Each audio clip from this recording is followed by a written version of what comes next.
What if I told you that 38 people watched a murder happen and did nothing to stop it? The story of Kitty Genovese isn't just about a tragic crime, it's about how human psychology can fail us in the most critical moments. That's such a chilling way to frame this discussion.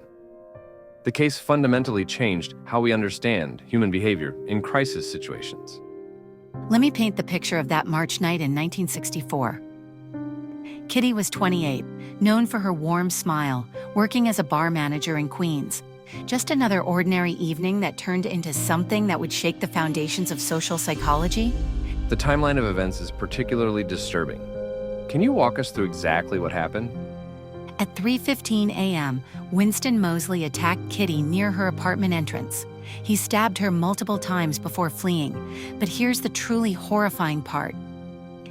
He came back 10 minutes later when he realized no one had helped her. And during all this time, people were actually watching from their windows?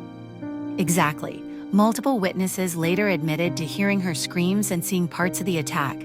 Some even turned on their lights, looked out their windows, and then, this is almost unbelievable, just closed their curtains and went back to bed. The psychology behind this behavior became known as the bystander effect, right? Yes, and it's fascinating how this case launched an entire field of research. Dr. John Darley and Bib Latane conducted groundbreaking studies showing that the more people present during an emergency, the less likely anyone is to help. They called it diffusion of responsibility. That research has had lasting implications for how we understand group behavior in crisis situations. And it led to real changes. The 911 emergency system we use today was partially inspired by this case. Before Kitty's murder, there wasn't a standardized emergency response number in the United States. What's particularly interesting is how this case is still relevant today, especially in the age of social media where people often witness crisis situations virtually. That's such an important point. Recent studies have shown that the bystander effect can actually be stronger online, where people assume hundreds of others must surely be helping already. How did they eventually catch Mosley?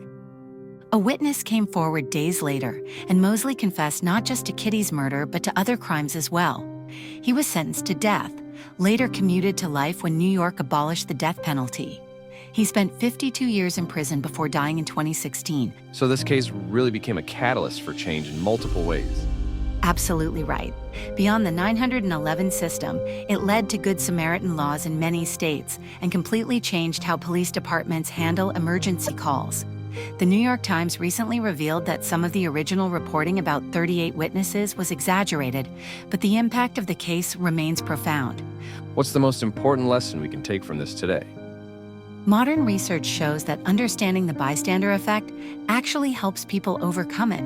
When we know about this psychological tendency, we're more likely to consciously choose to act. It's like having an antidote to our own worst instincts. That's encouraging to hear that education can make a difference. The legacy of Kitty Genovese isn't just about a tragic murder, it's about understanding human nature and choosing to be better. Every time someone decides to step in and help a stranger, they're helping to ensure her death wasn't in vain.